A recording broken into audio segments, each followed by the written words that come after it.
जब भी हम चाइना का नाम सुनते हैं तो हमारे माइंड में मेड इन चाइना आ ही जाता है। आपके हाथ में जो फोन है 95% चांस है कि वो चाइनीज होगा या उसका प्रोडक्शन चाइना में ही हुआ होगा। छोटे मोटे खिलौनों से लेकर इलेक्ट्रॉनिक सामान, हैवी मशीनरी, सारी चीजें चाइना बनाता है।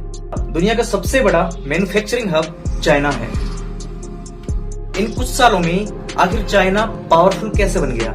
क्या इंडिया चाइना को फ्यूचर में ओवरटेक कर पाएगा? आइए इन सारी चीजों को हम डिटेल में डिस्कस करते हैं।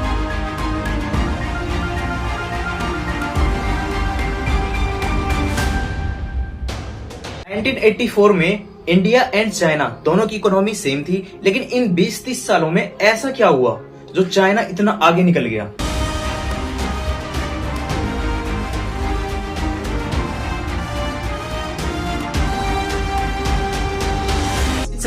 में चाइनीज गवर्नमेंट एक स्कीम लेके आई, स्पेशल इकोनॉमिक जोन, जहां पर गवर्नमेंट व्यापार, बिजनेस, इंडस्ट्री इन सबको एक विशेष छूट देती है। SEZ का मकसद एम्प्लॉयमेंट, रोजगार और फॉरेन इन्वेस्टमेंट इनको बढ़ाना होता है। और इसमें गवर्नमेंट जो फॉरेन कंपनी होती है, फॉरेन इंडस्ट्रीज होती है, उनको एक स्पेशल छूट देती है, एक विशेष छूट देती है। जिस समय चाइनीज गवर्नमेंट ने चाइना में SEZ इंट्रोड्यूस किया, उस समय चाइना में सब कुछ सस्ता था।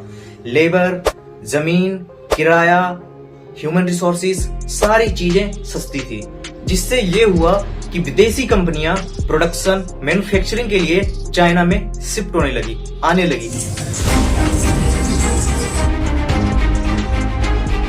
बहुत बड़ी बड़ी कंपनियां चाइना में आने लगी, जिससे ये हुआ कि चाइना में रोजगार बढ़ा। एंड जाहिर सी बात है, जिस देश में एम्प्लॉयमेंट बढ़ेगा, रोजगार बढ़ेगा, वहां की इकोनॉमी अपने आप ही बूस्ट होती जाएगी एंड देश डेवलप होता जाएगा। 2001 में चाइना WTO का मेंबर बन गया, वर्ल्ड ट्रेड ऑर्गेनाइजेशन, जिससे चाइना के लिए दूसरी कंट्रीज के साथ व्यापार करना और भी इजी हो गया। एंड हुआ ये कि चाइनीज माल वर्ल्ड के कोने कोने में पहुंचने लगा।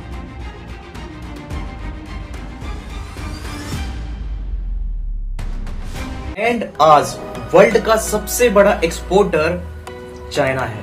2022 में चाइना ने 3.59 ट्रिलियन US$ का माल एक्सपोर्ट किया था।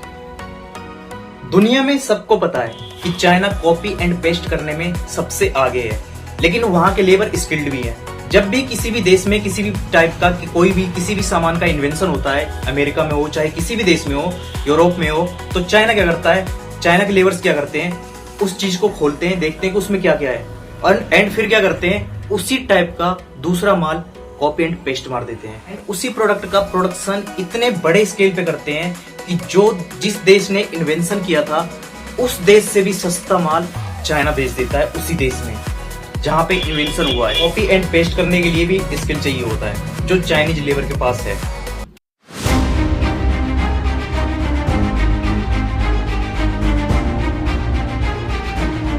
चाइनीज सामान इंडियन सामान से सस्ता क्यों होता है?